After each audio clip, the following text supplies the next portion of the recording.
Saudara-saudaraku yang terkasih, hari ini kita belajar bagaimana Yesus begitu sabar mengajari orang lain untuk mengerti cara pandangnya. Dikisahkan, orang-orang Farisi berusaha mencari-cari kesalahan yang dilakukan Yesus berkaitan dengan tradisi keagamaan, yaitu tradisi Sabat. Dalam tradisi Sabat, salah satu ungkapannya adalah tidak boleh melakukan pekerjaan.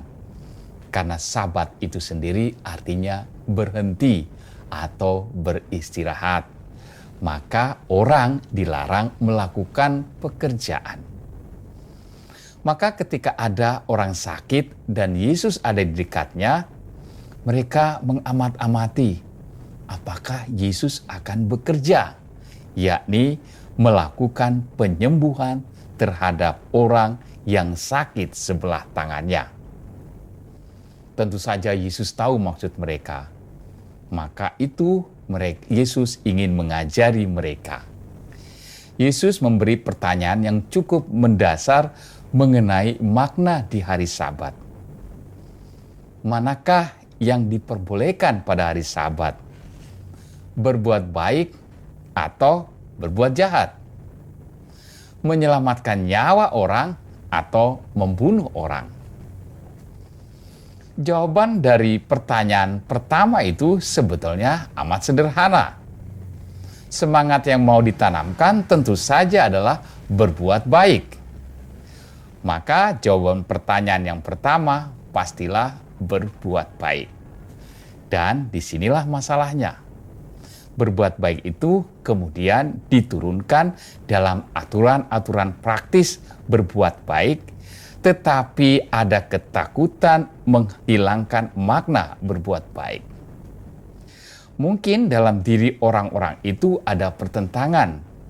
Berbuat baik boleh, tetapi bukankah bekerja atau berurusan dengan orang lain itu tidak diperbolehkan dalam hari Sabat? Disinilah terjadi suatu dialog pemikiran. Yesus mengerti keraguan-raguan itu. Maka ia mempertegas lagi hal praktis apa yang sekarang boleh dilakukan di hari Sabat. Yesus mengajukan pertanyaan yang lebih mendalam, lebih praktis. Mana yang diperbolehkan, menyelamatkan orang atau membunuh orang?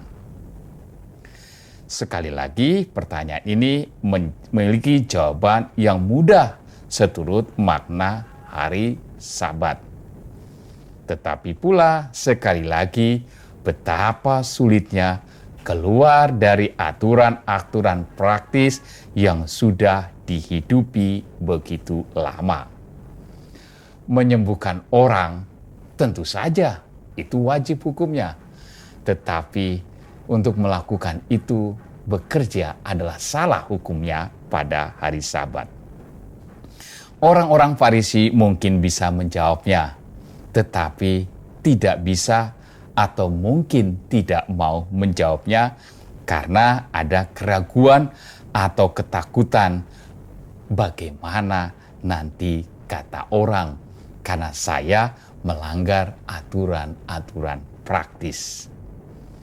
Dalam situasi ini, Yesus langsung memberi contoh nyata bagaimana menghayati hukum Sabat meskipun konsekuensi tindakannya tidak akan disetujui orang-orang Farisi.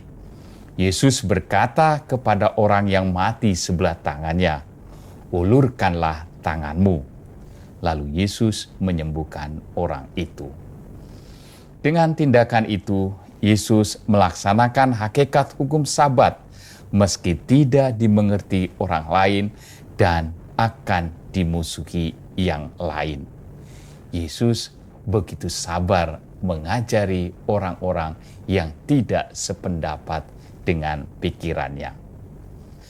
Nah, saudara-saudaraku, terkadang hidup kita juga mengalami hal yang sama. Kita melakukan hal-hal baik dan benar, tetapi mungkin tidak sesuai dengan kebiasaan orang banyak kebiasaan-kebiasaan orang di sekitar kita. Dan apakah yang harus kita lakukan? Kita bercermin pada Yesus. Dengan sabar, Yesus mengajari mereka. Dan dengan berani, Yesus melakukan apa yang dianggapnya benar. Tidakkah kita sebagai pengikutnya tergerak juga untuk melakukan hal yang sama? Tuhan memberkati.